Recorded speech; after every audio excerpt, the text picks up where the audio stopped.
야, 아멘. 할렐루야. 우리 옆에 분들하고 이렇게 인사할까요? 다시 보니 너무 반갑습니다. 예. 요즘은 학교에서도 안 나오면 코로나면서요. 예, 직장에서도 그렇다는데요. 예, 우리가 진짜 이렇게 다시 볼 수 있는 것이 하나님의 은혜인 줄 믿습니다. 예. 우리가 지금 마가복음을 계속 살펴보고 있는데 지난주 말씀 기억나세요? 지난주에 우리 예수님께서 이제 갈릴리의 전반기 사역을 마치셨을 때에 수많은 무리들이 찾아왔지요. 예수님 앞에 몰려들었습니다. 근데 그들은 각기 자신이 원하는 목적, 뜻하는 바가 있게 몰려들었죠. 고침을 받고 싶기도 하고 귀신 들린 자는 또 치유받기를 원하는 마음으로 주님께 몰려왔습니다.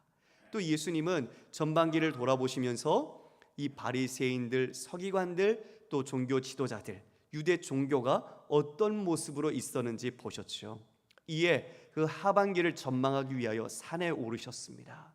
산에 올라 하반기를 다시 한번 전략적인 구상을 가지셨죠. 기도하시고 이에 자기 원하는 사람을 부르셨습니다. 바로 12제자죠. 12제자를 주께서 세우셨는데 그 세우신 목적은 첫 번째, 자기와 함께하기 위함인 것이었습니다. 즉 자신과 함께 그 모든 사역 속에서 말씀을 듣고 행하는 것을 통해 하나님의 나라, 그리고 그 복음이 어떻게 구현되고 이 나라 속에서 실천되고 있는지 그것을 직접 배울 수 있도록 하신 거죠. 두 번째는 그와 같이 깨닫고 배운 것을 통해 나가서 복음을 전하도록 하셨습니다. 이것은 바로 선교적 명령입니다. 우리도 마찬가지죠. 우리가 담고 있는 모든 공동체와 또 우리가 이어 기도해야 할 모든 이 땅의 공동체들에게 그 바로 주님의 살아있는 복음이 증거되게 하는 것, 이것은 가장 중요한 사명일 것입니다. 세 번째는 이 땅의 어둠의 권세, 즉 귀신들에 들려있는 자들을 다시 주님의 생명 가운데 하나님의 사람으로 회복시키는 것, 하나님 나라의 백성으로 올곧게 세우는 것, 이것이 제자를 세우신 세 가지 목적이었습니다. 우리 주님께서는 이와 같이 12명을 세우시고 이제 그 산에서 내려오셨습니다. 오늘 본문을 보면 이렇게 시작이 됩니다. 집에 들어가시니, 그 무리들과 함께, 제자와 함께 그 집에 들어가시니 다시 무리가 모임으로 식사할 겨를도 없었다. 참 우리 주님 참 바쁘시지요. 식사할 겨를도 없이 그 많은 사람들이 몰려든 겁니다. 그런데 주님은 그들을 내치지 않으십니다. 그들과 함께 그 자리에 함께 하셨어요. 그리고 21절에 뜬금없는 다른 이야기가 하나 나오는데요. 누가 나오는가 보니까 예수의 친족들, 가족들입니다. 나중에 보면 어머니, 동생, 누이라고 표현하고 있는데, 즉 예수의 그 친족들이 예수님을 찾아 나오는 겁니다. 나섰습니다. 근데 그 이유가 무엇이냐? 그가 미쳤다 하밀러라. 예수님이 미쳤다는 소식을 듣고 지금 예수를 붙잡으러 나오는 것이죠. 예수의 가족이 이와 같은 모습으로 오늘 서문, 본문을 이어가고 있습니다. 여러분, 오늘 본문의 구조를 저희가 함께 좀 살펴볼게요. 왜냐하면 전체 이야기를 잘 이해할 수 있기 위해서는 마가가 이와 같은 어떤 샌드위치 기법이라는 문학적인 양식을 가지고 이처럼 표현해내고 있는데, 우리가 그것이 무엇인지 한번 살펴본 뒤에 본문을 조금 더 깊숙이 한번 들어가 보도록 하겠습니다. 자, 샌드위치 기법이란 무엇이냐? 여러분, 샌드위치 햄버거 아시죠? 햄버거 생각하시면 돼요. 햄버거는 아래와 밑에 뭐가 있습니까? 빵이 있죠. 그렇죠? 그리고 그 가운데 고기를 다진 패티라고 하는 것이 들어가 있습니다. 즉 구조가 아래 위가 비슷한 것, 같은 것이 있고 안에 그 가운데 다른 내용물, 진짜 중요한 것들이 들어가 있다는 거죠. 바로 이것이 샌드위치 구조 또는 햄버거처럼 생겼다 해서 이와 같이 불리는 것인데, 지금 보는 것처럼 A라는 사건의 이야기를 하다가 갑자기 B라는 사건의 이야기가 나와서 진행이 됩니다. 그렇다가 마지막에 시작되었던 A의 사건이 비슷하게 다시 마지막에 나오는 거죠. 그러니까 구조를 분석하면 A1 다시 B가 나오고 그 마지막에 A2가 나오는 것입니다. 이처럼 하나의 문학적인 메시지, 자신이 저자로서 이야기하고 싶은 주제를 이와 같은 구조로 만들어서 전달하는 것, 이것이 샌드위치 기법이라는 거죠. 그 가운데 가장 중요한 게 뭐예요? 여러분, 우리가 샌드위치 먹을 때 아니면 햄버거 먹을 때 빵만 먹으려고 먹는 분 계세요? 아니죠. 그 가운데 내용물이 중요하잖아요. 그것처럼 중간에 있는 게 이 전체의 내용을 해석하는 키가 됩니다. 중요한 거죠. 그래서 그 키를 해석해낼 때 그 모든 전체의 문장의 메시지, 내용이 무엇인지 우리는 이해할 수 있게 되는 것, 이와 같이 표현하는 방식이 샌드위치 기법이 됩니다. 그러면 오늘 한번 문단 구절 한번 보겠습니다. 20절로부터 35절까지인데요. A1 보면 20절에서 21절, 좀 아까 살펴본 두 구절입니다. 예수님이 산에서 내려오셔서 집에 이제 많은 무리와 제자들과 함께 모여 있었죠. 그런데 그 다음 절에 예수의 가족, 친족들 이야기가 나옵니다. 그들이 예수가 미쳤다는 이야기를 듣고 예수님께 나오려고 하죠. 그 이야기가 A1입니다. 그리고 B 구조가 B 단락이 22절에서 30절인데 이제 예루살렘으로부터 서기관들이 올라와서 흔히 말하는 바알세불 논쟁을 예수님과 하게 됩니다. 예수님이 귀신의 힘으로 한다라는 것을 예수님과 논박을 하는 것인데 그와 같은 구조 중앙에 그와 같은 내용이 자리 잡고 있는 것이죠.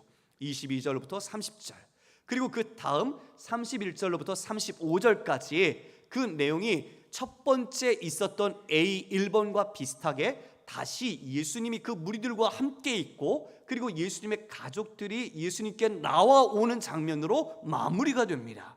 그러면서 전체를 아울러 예수님께서는 우리에게 주시고자 하는 말씀의 내용, 핵심적인 것이 무엇인지를 이야기해 주고 있는 거죠. 저자 마가는 이와 같은 샌드위치 기법을 자신의 복음서 안에서 여러 군데 표현 양식으로 차용하고 있습니다.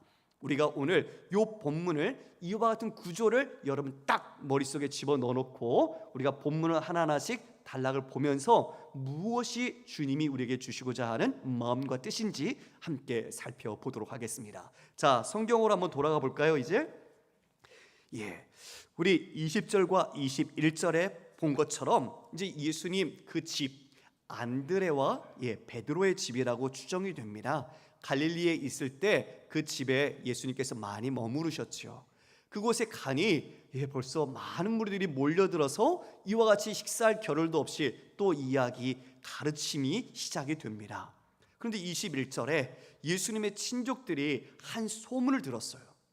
근데 그 소문의 내용이 무엇이냐? 예수가 미쳤다는 것입니다.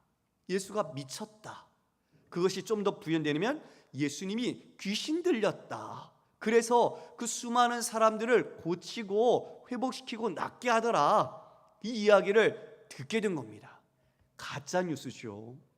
정확한 팩트가 아니에요. 풍문입니다. 근데 그 이야기를 듣고 이 가족들이 지금 어떻게 하고 있습니까? 예수를 붙들러, 여기 보면 그를 붙들러 나오니라고 말하고 있습니다. 붙들러 잡는다는 거죠. 누가요? 가족들이 예수님이 미쳤구나, 그래서 저렇게 지금 행하고 있구나, 사람들과 갈등, 유대인들 아니면 유대 종교자들 그들과 함께 계속 갈등과 어떤 분열 속에 어려움들이 있는데 귀신도 낫게 하고 고치고 이 모든 것들이 이와 같이 예수가 미쳤구나라는 것으로 생각한 거예요.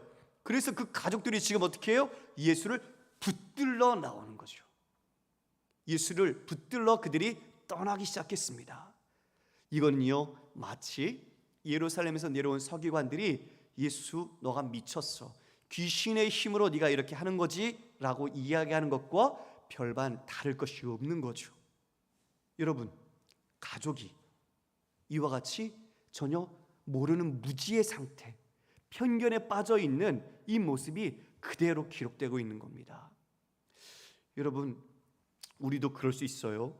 혈연으로 우리가 육체적으로 함께 있다고 해서 그 사람의 마음과 그 사람의 정체성, 그 사람의 속 깊은 뜻을 다 알고 있을까요? 그렇지 않죠. 이처럼 예수님의 가족들이 예수님과 함께 있으며 혈연으로 가족이라고 묶여 있지만 예수님이 누구신지를 모르는 무지를 그대로 나타내고 있는 것입니다. 자, 이제 오늘 가장 중요한 단락이죠. 비단락을 들어가 보겠습니다. 22절에 보니까 사람들이 어디서 내려왔느냐? 예루살렘. 가장 중요한 종교의 본산지 예루살렘 성전이 있는 곳에서 서기관들이 왔습니다. 서기관들은 뭐 하는 사람입니까? 말씀을 연구하고 말씀을 가르치는 사람, 즉 말씀의 전문가인 사람들이에요. 그 사람들이 예수님께 와서 뭐라고 말하는가? 그가 바알세불이 집혔다, 즉 바알세불 들렸다는 건데, 바알세불이 무엇이냐? 그 다음에 해석이 되어 있어요. 귀신의 왕이라는 뜻이 됩니다. 귀신의 왕으로 바알세불이 그 당시에 불렸거든요. 귀신의 왕을 힘입어서 귀신을 쫓아낸다라고 예수 그리스도를 모함하는 것이죠. 예수님의 그 모든 사역, 모든 행하는 그 원동력과 기원이 어디로부터 시작되느냐? 너희는 이것은 귀신, 바로 바알세불을 힘입어서 이와 같이 이 모든 것들을 행한다, 이렇게 서기관들은 결정짓고 온 것입니다. 여러분, 저를 보시겠습니까?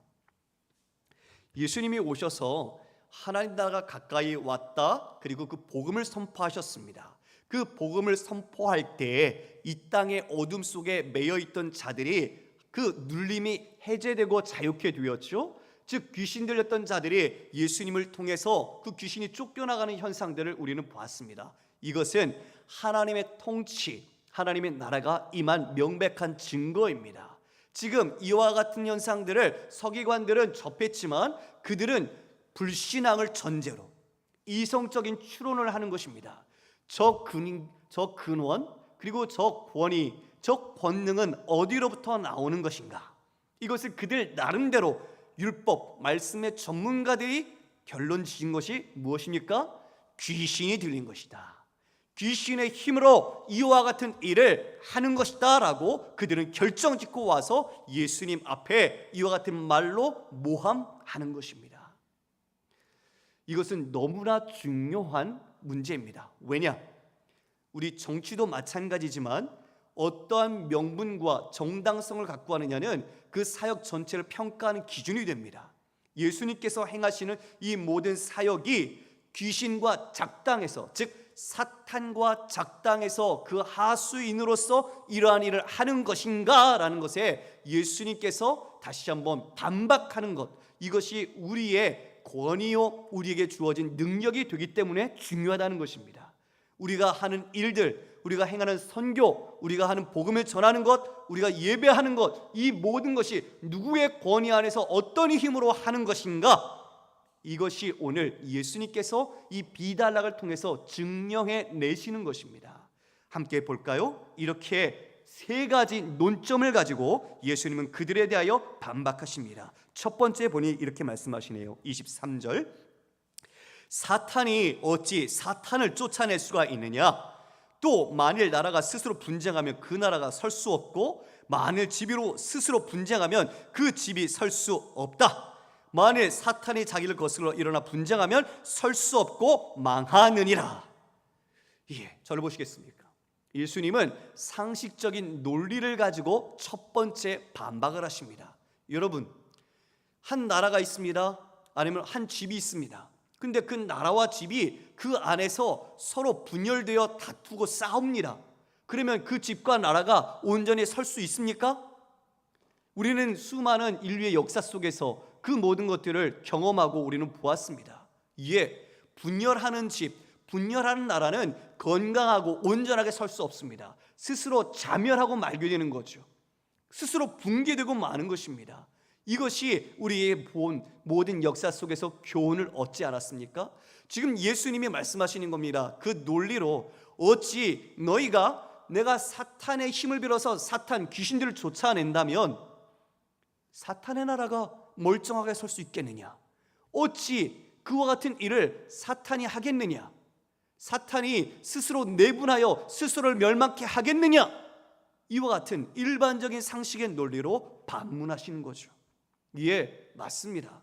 정말 이것만 생각해도 서기관들 자신들이 주장하는 것이 얼마나 어리석은지를 알 텐데, 이와 같이 너는 귀신의 힘으로, 귀신의 능력으로 하는 것이야 라고 이야기를 치부해버린 것이죠. 특히 바알세붑이라는 단어가 나옵니다. 이 단어가 어떻게 무슨 뜻이냐? 바알이라는 뜻은 주인이라는 뜻입니다. 그리고 세불은 제붑이라는 뜻인데 파리, 이런 의미를 갖고 있습니다. 즉 합치면 무슨냐? 파리의 주, 파리의 왕, 이렇게 되는 것인데요. 이것은 블레셋 한 도성인 에그론에서 섬겼던 우상입니다. 이것을 우리는 열왕기하 1장 2절과 4절에서 우리가 살펴볼 수 있는데요. 말씀을 함께 볼까요? 제가 읽어드리겠습니다. 아하시아가 사마리아에 있는 그의 다락 난간에서 떨어져 병들매 사자를 보내며 그들에게 이르되 가서 에그론의 신 바알세붑에게 이 병이 낫겠나 물어보라 하니라. 여호와의 사자가 디셉 사람 엘리야에게 이르되 너는 일어나 올라가서 사마리아 왕의 사자를 만나 그에게 이르기를 이스라엘의 하나님이 없어서 너희가 에그론의 신 바알세붑에게 물으러 가느냐? 그러므로 여호와의 말씀이 내가 올라간 침상에서 내려오지 못할지라 내가 반드시 죽으리라 하셨다 하라. 엘리야가 이에 가니라. 아하시아 왕이 난간에서 떨어져서 자기가 다쳤습니다. 그런데 이 병이 낫겠느냐 낫지 않겠느냐를 지금 누구에게 물어갑니까? 에그론에 있는 우상 이 바알세붑에게 물으러 가라고 사자를 보낸 거죠. 그런데 지금 여호와의 사자가 나타나서 이와 같이 말하는 겁니다. 너는 일어나 올라가서 그에게 말하기를 이스라엘의 하나님이 없어서 너희가 에그론의 신 바알세붑에게 물으러 가느냐? 당시에 이와 같이 바알세붑이라는 에그론의 우상이 영향력을 미치고 있었다는 것을 우리는 확인할 수 있는 거죠. 이 파리의 왕이라고 했던, 즉 파리의 형상을 가진 것으로 추론이 되는데요. 이와 같은 이 바알세붑은 질병을 주기도 하고 질병을 거두어들이기도 했다고 여겨지고 있습니다. 우리나라도 그렇죠. 우리나라 옛날에 아프면 뭐 했습니까? 굿했습니다. 그렇죠? 귀신 불러서 굿했어요. 그런 것처럼 이 바알세붑이라는 이 말이 이제 초기 유대교에 와서는 바알이 주인이란 뜻이지만 귀신이라는 말로 통용이 됩니다. 그래서 바알세붑은 이제 귀신의 왕으로 사람들의 인식이 모아졌던 것이죠. 이와 같이 바알세붑 귀신의 왕을 힘입어서 네가 이 모든 사역을 하고 있는 거 아니냐라고 그들이 반박하는 것입니다. 첫 번째에는 그처럼 상식과 논리를 가지고 주님께서 반박하셨고, 두 번째에는 간결하지만 아주 강력한 비유로 그 논점을 반박하십니다. 이렇게 말씀하고 있습니다. 27절, 사람이 먼저 강한 자를 결박하지 않고는 그 강한 자의 집에 들어가 세간을 강탈하지 못하리니 결박한 후에야 그 집을 강탈하리라. 무엇을 말씀하시는 겁니까? 우리 주님께서 그 사탄, 그 마귀 새끼들보다 훨씬 더 강한 권능과 능력을 갖고 계신 분이다라고 말씀하고 있는 것입니다. 할렐루야. 사탄이 사탄을 쫓아내는 어리석은 것이 아니라면, 사탄을 쫓아낸다면 사탄보다 더 강력한 권능과 능력으로서 내가 행하고 있는 사람이라는 것을 너희가 알아야 할 것이다. 바로 그 권능은 무엇이냐? 메시아, 하나님의 아들로서 주어진 권능, 이 땅에 슬퍼 죽어가고 있는 신음하는 백성을 살리기 위한 하나님의 사랑과 그 은혜의 권능, 그 생명을 주고자 오신 그 구원의 역사의 권능, 바로 그 우리 주 예수 그리스도 그분의 권능이다라는 것을 이처럼 말하고 있는 것입니다. 약육 강식의 자연 법칙을 가도 그렇지요. 강한 자가 약한 자를 눌러서 그 갖고 있는 것을 노력하는 것입니다. 이처럼 영적인 세계 속에 우리 주님이 그 권능과 위대하심으로 이러한 악한 어둠의 세력들, 이런 사탄의 세력들을 파괴하고 그들을 물리치며 그들에게 묶여있던 자를 주님의 생명의 사람으로, 예수 그리스도 우리 주님을 따르는 믿음의 백성으로 주님께서는 다시 세우시고 있는 것입니다. 이처럼 하나님 나라가 임한 것, 그것은 주님의 통치, 즉 이 땅 가운데 신음하고 있고 묶였던 자들이 다시 살아나는, 귀신이 물러가는 이와 같은 역사가 주어지는 것입니다. 누가복음 11장 20절에는 이렇게 말합니다. 내가 하나님의 손을 힘입어 귀신을 쫓아내는 것이면 하나님의 나라가 이미 너희에게 임하였느니라. 할렐루야. 그렇지요. 귀신이 쫓겨나는 것은 하나님의 나라가 임한 명백한 증거라는 것을 우리 주님 말씀해 주셨습니다. 사탄은 무너지게 될 것입니다. 결국 그들은 영원한 불목 가운데 떨어지게 될 것입니다. 우리가 그런데 여기서 한 가지 신학적인 문제들, 신학적인 궁금함들이 생길 수 있는데 함께 생각해 봤으면 좋겠습니다. 하나님께서 왜 사탄이 그대로 이 땅에 있도록 역사하도록 두시는가? 그것을 빨리 없애면 우리가 더 믿음 가운데 살아갈 수 있을 텐데 왜 어찌 그러하시는가? 우리는 그런 생각이 들죠. 제가 잠시 이야기할 때 잘 들어주십시오. 천사도 우리 인간도 하나님의 창조 피조물입니다. 하나님께서는 천사를 지으셔서 그 천사가 하나님의 심부름꾼으로 그리고 우리 택한 자를 섬기도록 하나님께서는 명령하셨습니다.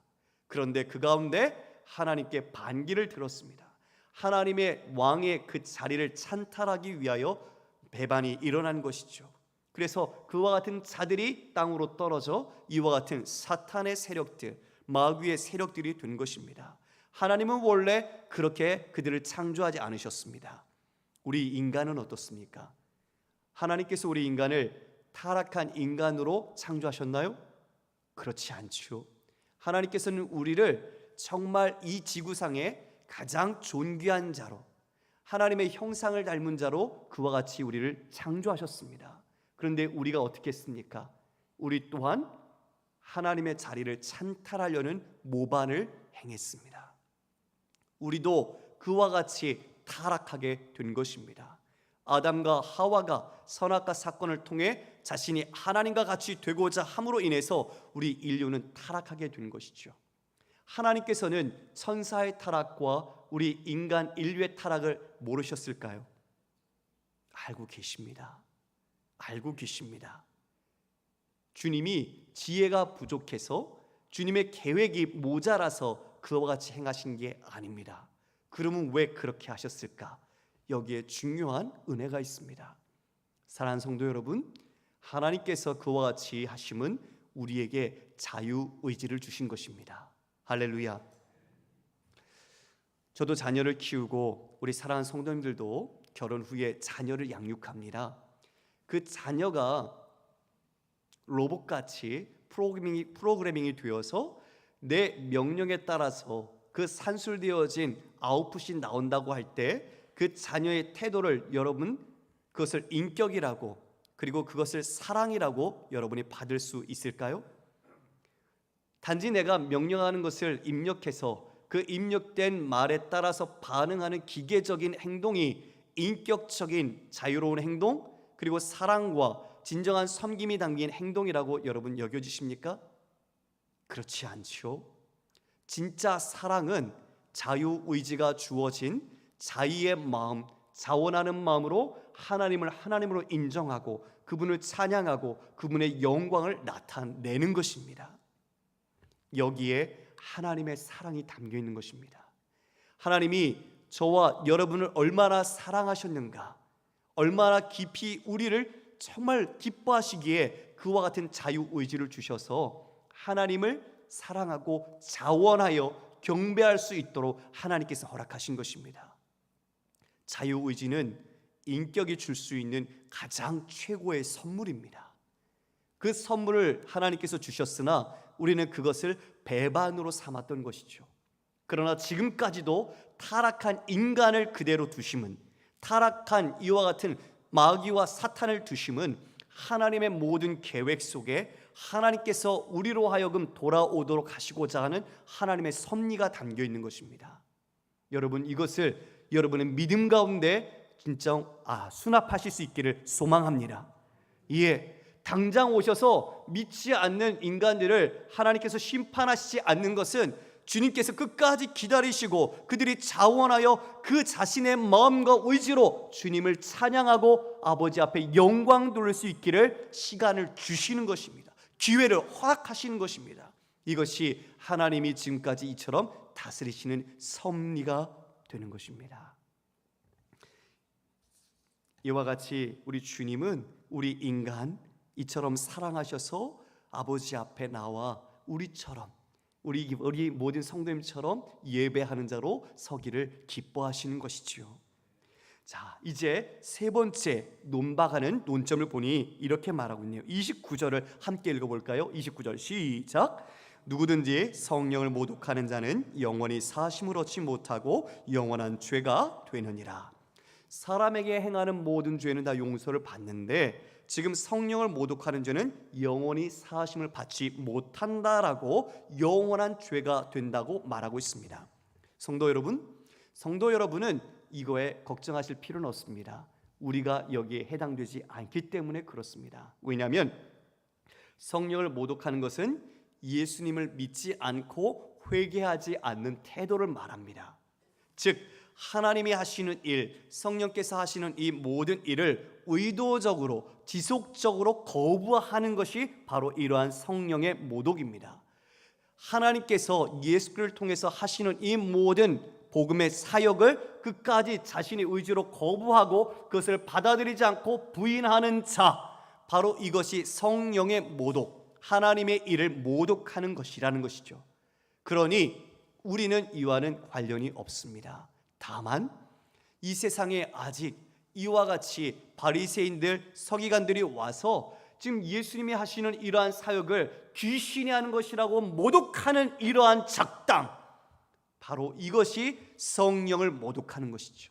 예수님이 하시는 권위와 그 기원을 아예 모독하여 하나님을 부인하는 모습으로 나가는 것입니다. 바로 이러한 죄는 영원히 사하심을 얻지 못한다. 주님 강력하게 그들에게 경고하십니다. 자, 우리 그 다음 세 번째, 이제 A 2번 단락이 나왔습니다. A 2번 단락을 보니까 31절에 뭐라고 말하죠? 예수의 어머니와 동생들이 와서 밖에 서서 사람을 보내어 예수를 부르니, 드디어 A 1번 단락에서 보았던 예수님의 가족들, 친족들이 예수님께 왔습니다. 그리고 그 자리에 예수님은 무리들과 함께 이야기를 하고 있죠. 그런데 이 가족들이 와서 지금 어디에 있습니까? 집 안에 들어옵니까? 못 들어옵니까? 못 들어옵니다. 이건 뭘 의미하는 걸까요? 지금 예수님과 함께 무리들은 이야기를 듣고 있지만 예수의 가족들은 집 밖에 있습니다. 거리를 보여주죠. 일부러 이 거리를 보여주는 겁니다. 예수를 알지 못하는 무지함, 혈연과 그들이 육적으로는 가족이라고 하지만 예수를 알지 못하는 그들의 편견과 그들이 귀신 들렸다고 믿는 자신들에 대한 그 맹적인 모습들을 이와 같은 거리감으로 예수와 함께 떨어져 있다라는 것을 묘사해 주고 있는 것입니다.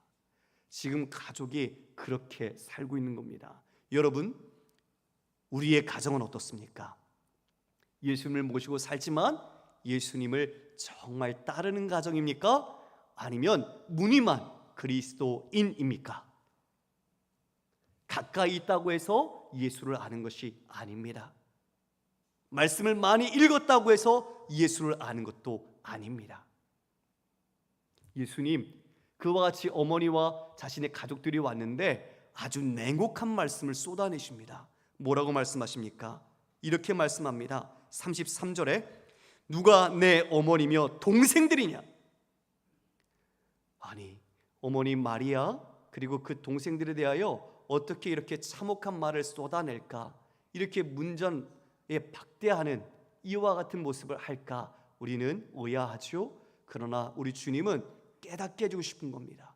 진짜 무엇이 중요한지 깨닫게 해주고 싶은 겁니다. 그것을 이렇게 말씀하십니다. 34절에 둘러 앉은 자들을 보시며 이르시되 내 어머니와 내 동생들을 보라. 누구를 보라고요? 내 어머니와 누구를 보라고요?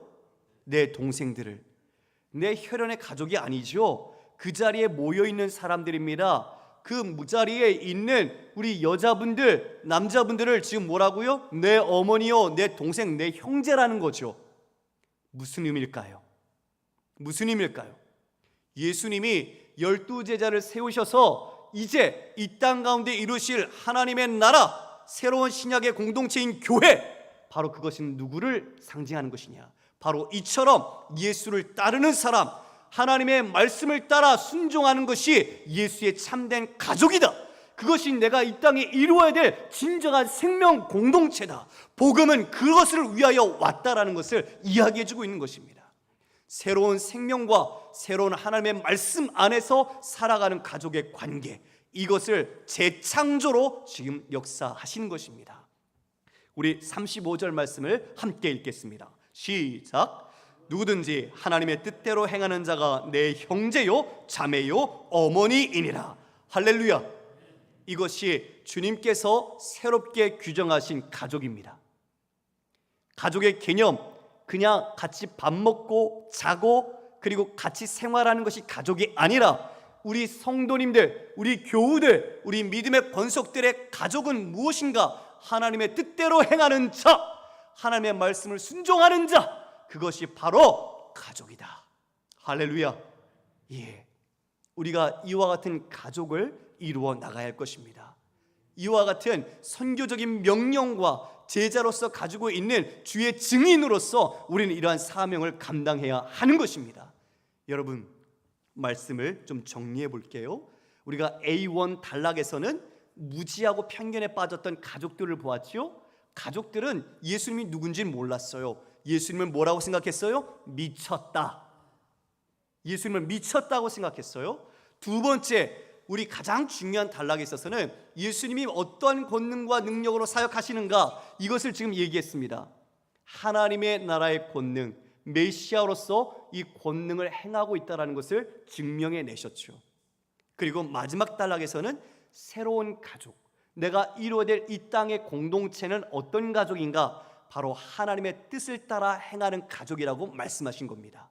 그러니까 진정 이 땅의 공동체가 이제 예수 그리스도를 통해 세운 12 제자를 통해, 그리고 바로 이 자리에 있는 우리를 통해 이루어야 될 가족을 하나님의 뜻, 그 뜻을 행하는 자여야 한다. 그러나 어떤 권능으로 행하는가? 하나님의 권능, 주께서 주신 권능, 성령의 역사와 권능으로 행하는 자가 바로 이와 같은 하나님의 새로운 가족이다라고 말씀하고 있는 것입니다.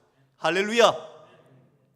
예, 세상은 예수님의 혈연처럼 가족이라고 하지만 예수를 모르는 사람들과 또 영적 무지와 귀신과 어둠의 영들에 사로잡혀 있어서 정말 미친 사람들이 있는 겁니다. 주님은 지금 이와 같은 새로운 가족을 만드신 것은 그렇게 미쳐 있는 자들, 누군가에게 따로 사로잡혀 자신이 억압되어 있는 자들을 향해서 너희들이 복음을 증거하라, 이와 같은 새로운 구원의 공동체, 하나님 나라의 확장을 위하여 우리에게 선교적 사명을 부여하시는 것입니다. 이것을 믿으십니까? 12 제자는 바로 우리입니다. 우리가 몸담고 있는 공동체, 일터, 회사, 직장, 학교, 캠퍼스, 그 모든 곳이 우리를 보내신 선교지입니다. 주님은 그곳에서 지금 우리에게 새로운 가족을 만들러, 즉 하나님의 권능, 하나님께 주신 성령의 능력으로 이와 같이 하나님 기뻐하시는 교회 공동체, 믿음의 공동체, 제자 공동체를 확장할 것을 말씀해 주고 있는 겁니다. 우리 성도님들의 기도 제목을 보면요, 가장 간절한 기도 제목이 가족 복음화를 위한 기도 제목입니다. 무려 10년 아니면 20년 동안 하나님, 내 사랑하는 아들을 구원해 주세요, 아니면 내 어머님을 위해 기도하는 간절한 눈물을 보게 됩니다. 돌아온 탕자가 있고 집안에 있는 탕자가 있는 것처럼 우리가 예수를 믿고 우리가 만약 먼저 믿었다면 우리가 가족들에게 복음을 증거할 때 우리에게는 고난이 찾아옵니다. 우리가 더 열심을 내면 우리가 미쳤다라고 말할 수도 있습니다.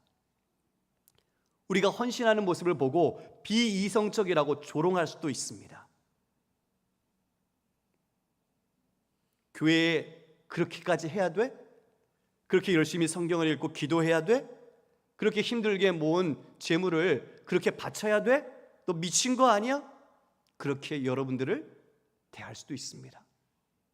그러나 여러분, 우리 자신을 볼까요? 우리 자신, 우리 주님께서 어떻게 이 자리에 여러분들을 세우셨습니까?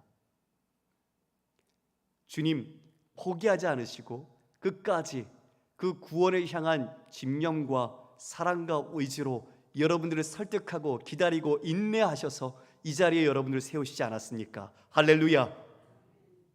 여러분이 복음을 전하다가 가족들에게 열심을 품다가 이와 같이 고난과 비난과 조롱을 당하시거든 낙심하지 마십시오. 오히려 더 믿음을 굳게 하십시오.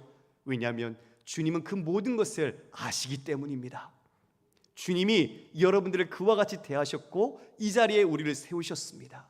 여러분들의 눈물을 아시고 여러분들의 그 마음의 간절한 소원도 아십니다.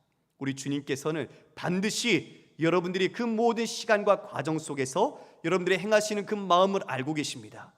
그러므로 여러분 힘을 내십시오. 다시 믿음을 내십시오. 다시 주님을 굳게 붙잡으십시오. 세상은 예수를 미쳤다라고 말하지만 우리는 그분이 우리의 왕이시오, 그분이 우리의 구원자시오, 그분은 우리의 하나님이 되심을 믿기 때문입니다. 우리 주님, 우리가 기도하는 그 간절한 영혼들, 우리가 그렇게 기도할 때 우리 주님 쉬지 않으십니다. 우리 주님 일하십니다. 우리를 끝까지 설득하시고 세우시고 이 자리에 하나님의 사람으로 거룩하게 세우신 것처럼 우리가 기도하는 그 영혼들을 끝까지 인내하시고 눈물로 기다리시고 다시 한번 하나님이 시퍼렇게 살아계셔서 그 말씀과 그 영혼을 위하여 하나님의 사랑과 그 복음으로 말미암아 끝내 우리와 함께 참된 예수의 가족, 생명의 가족, 복음의 가족, 생명의 가족으로 세우실 것을 믿습니다. 기도하겠습니다. 하나님 감사합니다. 우리를 이와 같이 세우셔서 하나님을 경배하고 예배할 수 있게 해주시니 감사합니다. 하나님, 오늘 본문을 보면서 예수님의 가족조차 예수가 미쳤다, 그것을 믿고 갑니다. 그리고 율법의 전문가라는 자들도 예수가 귀신의 힘을 빌어 이와 같이 행한다, 조롱합니다. 주님, 우리의 메시아요 하나님의 아들이신 우리 주님, 그 모든 것을 하나하나 논박하시면서 하나님의 권능과 그 능력으로 이 모든 것을 행하신 것을 말씀해 주셨고 끝내 하나님의 뜻을 따라 행하는 자가 주님께서 기뻐하시는 이 땅에 다시 새롭게 창조하시는 가족임을 말씀해 주셨습니다. 하나님, 우리 사랑하는 영천의 모든 성도님들, 이와 같은 선교적 제자의 사명과 가족의 복음화를 위해 기도하는 그 모든 것 가운데 더 굳건한 믿음과 은혜와 능력 주셔서 흔들리지 않고 좌절하지 않고 낭망치 않고 주님 의지하며 끝까지 충성하고 순종하는 우리 모두가 되게 하여 주옵소서. 우리 영천의 모든 성도들이 그와 같이 만나는 모든 이웃들과 영혼들에게 이 시퍼렇게 살아계신 예수 그리스도의 복음, 하나님의 생명을 증거하여 날마다 더 많은 믿음의 가족들, 예수의 생명의 가족들이 넘쳐나서 주의 예배와 주의 찬양과 주의 영광을 통하여 하나님께 깊이 나아가는 은혜의 자리가 되게 하여 주시옵소서. 우리 모두를 이처럼 세우실 것을, 이와 같이 모든 자리에서 사용하실 것을 믿사옵고 살아계신 예수님 이름으로 기도드리옵나이다. 아멘.